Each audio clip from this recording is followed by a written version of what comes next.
Have you ever felt like your heart was a piece of iron being pulled by a powerful magnet? You move through your day, you try to work, you try to sleep, but your mind is constantly being yanked back to one person. A person who perhaps doesn't care if you breathe. A person who has moved on. A person who betrayed your trust or simply vanished like a ghost in the night. We call this attachment, but let's call it what it really is, an invisible leash. As long as you are emotionally attached to someone who does not serve your highest good, you are not a free man or woman. You are a prisoner. You are waiting for a warden to grant you permission to feel happy. This is the ultimate tragedy of the human condition, that we hand the keys to our internal fortress to people who haven't even earned the right to stand at the gate. The Stoics, men like Marcus Aurelius, Epictetus, and Seneca, were obsessed with one thing: sovereignty.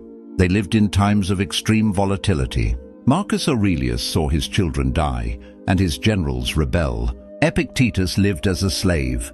They didn't have the luxury of emotional processing for years on end. They needed to be strong now. They discovered that emotional detachment isn't about becoming a sociopath or a statue. It's about rational distance. It's the ability to love deeply, but also to release completely when the time comes. In this exhaustive masterclass, we are going to explore 12 brutal Stoic rules to help you detach. This isn't just a video. This is a psychological exorcism. We are going to reach into the dark corners of your mind and pull out the ghosts you've been feeding. The commitment.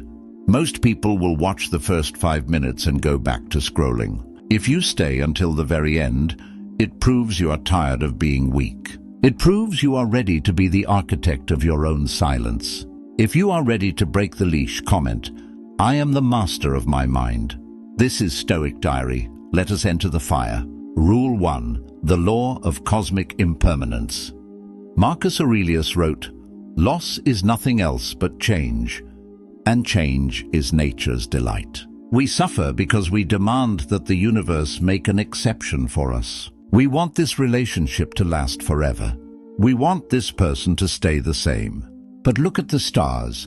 Look at the seasons. Everything is in a state of violent, beautiful flux. The biological trap of permanence. Anthropological data suggests that early humans who bonded for life had a higher survival rate for their offspring. Because of this, our brains are evolved to view separation as death.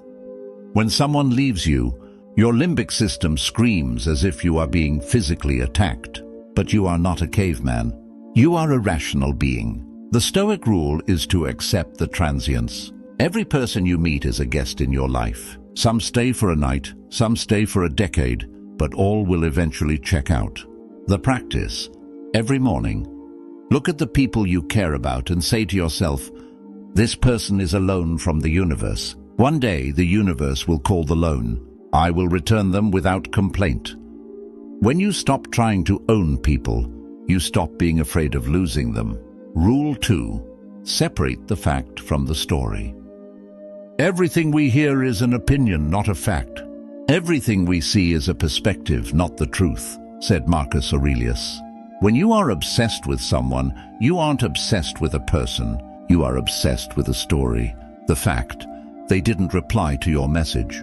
The story: they are with someone else. I'm not good enough.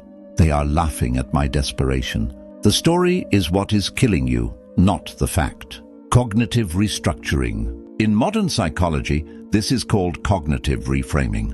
Research shows that our physiological response, heart rate, cortisol levels, is triggered by the label we put on an event, not the event itself. The rule: strip the event of its adjectives. Don't say, "My heartless ex-partner cruelly ignored my plea for closure." Say, "I sent a message. There was no reply." By using cold observation, you starve the emotional fire of its oxygen. You detach by becoming a journalist of your own life, reporting only the dry facts. Rule 3. Voluntary solitude, the inner citadel. Epictetus taught that we should be like a soldier who can sleep on the ground as easily as in a palace. We cling to others because we are terrified of ourselves. We use the noise of relationships to drown out the silence of our own souls. If you need someone else to feel okay, you are not a partner, you are a parasite. The data on self-silence. A famous study from the University of Virginia found that 67% of men and 25% of women would rather receive an electric shock than sit in a room alone with their thoughts for 15 minutes. We are addicted to external stimulation. The rule: practice radical solitude. Go to a restaurant alone. Go for a walk without music. Sit in a dark room for 20 minutes and just feel the discomfort of being just you. Once you realize that you are a complete, functional universe on your own, the need for the other person vanishes. You might still want them, but you will never need them. And the person who doesn't need anyone is the most powerful person in the room. Rule 4. The view from above, astral projection. When you are in the middle of a breakup or a betrayal, your life feels like a giant, overwhelming tragedy. You are at the center of the frame, and the pain is zoomed in at 100x. Marcus Aurelius practiced the view from above. He would imagine himself rising up into the sky. He would see his house, then Rome, then the Mediterranean, then the earth. He would see the millions of people living, dying, crying, and laughing at that very second. The pale blue dot effect. Astronomer Carl Sagan spoke about the overview effect, the shift in consciousness that astronauts experience when they see Earth from space. National borders, personal grudges, and even heartbreak seem absurd from that distance. The rule: zoom out. In the context of the 13.8 billion-year history of the universe, how long does your current pain last? It is a blink of a cosmic eye. You are a microscopic inhabitant of a small planet orbiting a mid-sized star. Your unanswered text is not a cosmic disaster. It is a grain of sand. This isn't meant to make you feel insignificant. It's meant to make you feel free. Rule 5. Mental checks and balances. Seneca was a master of the evening review. Every night, he would ask himself, what did I do well today? What did I do wrong? How can I improve? When you are trying to detach, your mind will lie to you. It will remember only the good times. It will show you a highlight reel of the person, their smile, the way they smelled, the one time they were nice to you. It conveniently forgets the arguments, the disrespect, and the lack of compatibility. The recency and primacy bias. Psychology tells us that our memories are highly reconstructive. We don't remember reality. We remember the last time we thought about the memory. The rule: conduct a brutal audit. Take a piece of paper. Write down every time that person made you feel small. Write down every time they were inconsistent. Write down the ways they do not align with your values.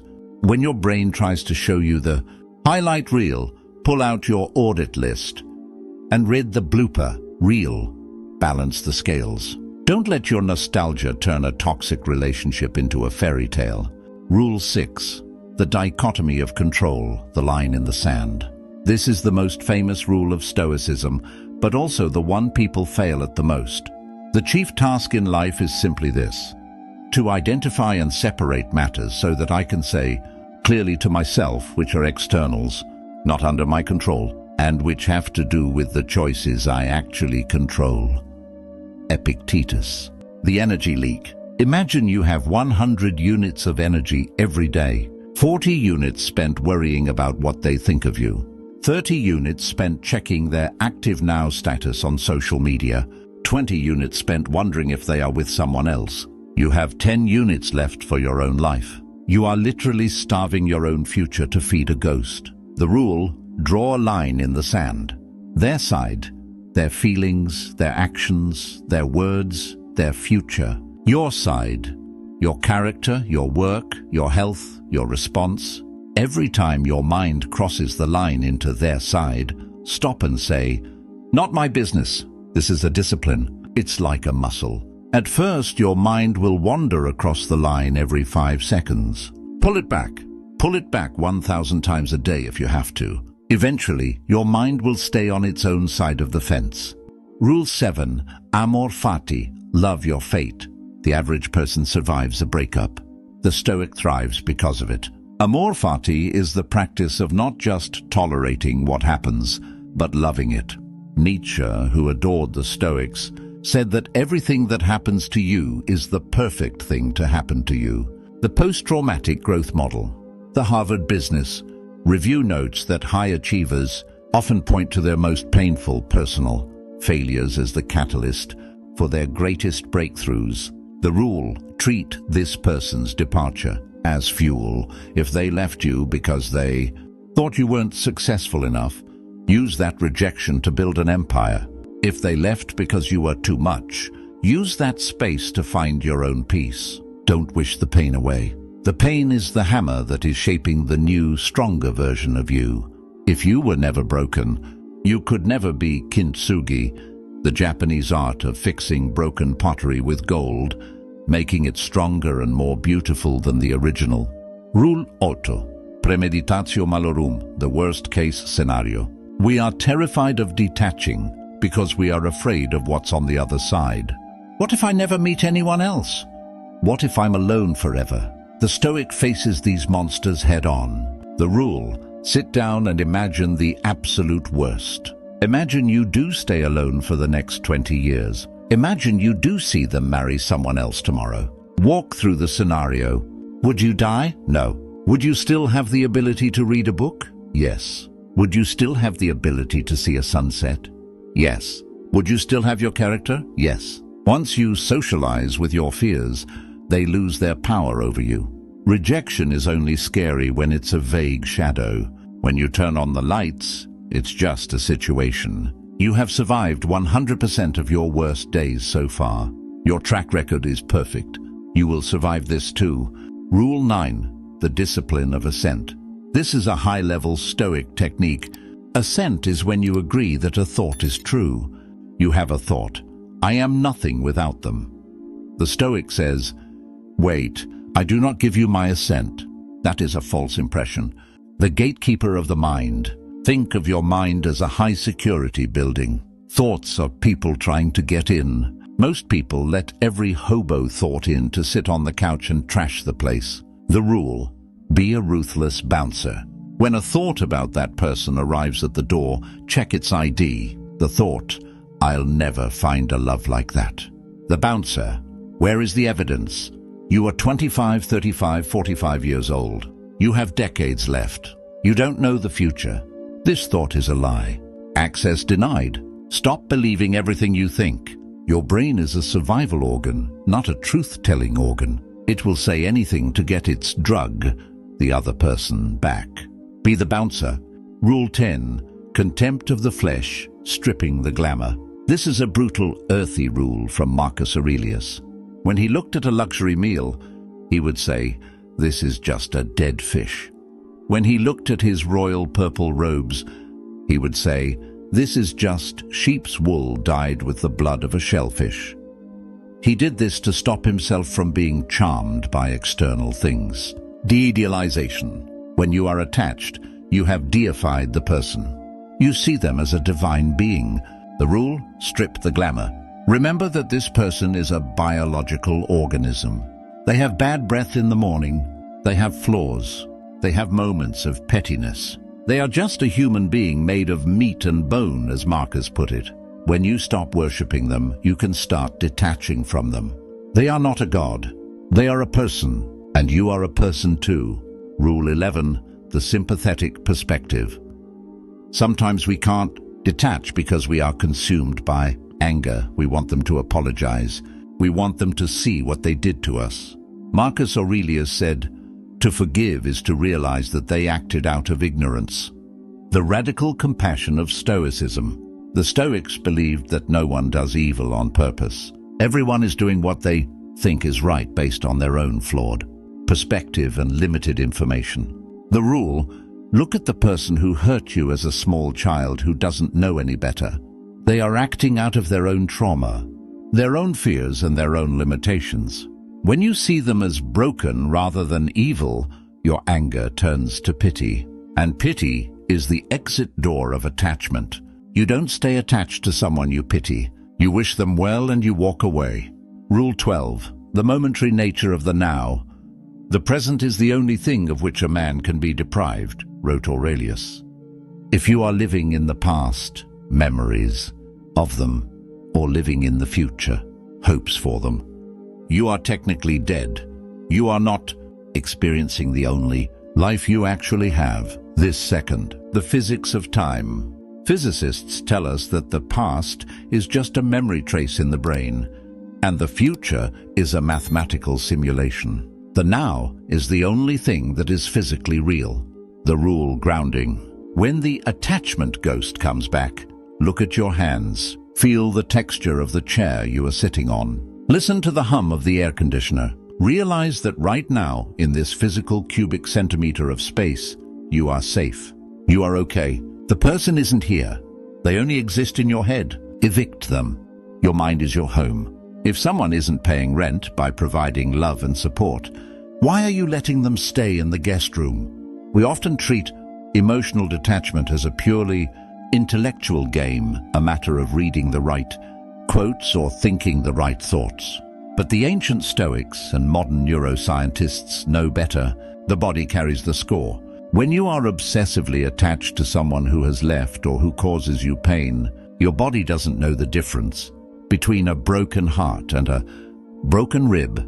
It perceives a threat to your social survival, and as a result, your sympathetic nervous system, the fight or flight mechanism, gets stuck in the on position. You are living in a state of low-grade chronic physiological stress.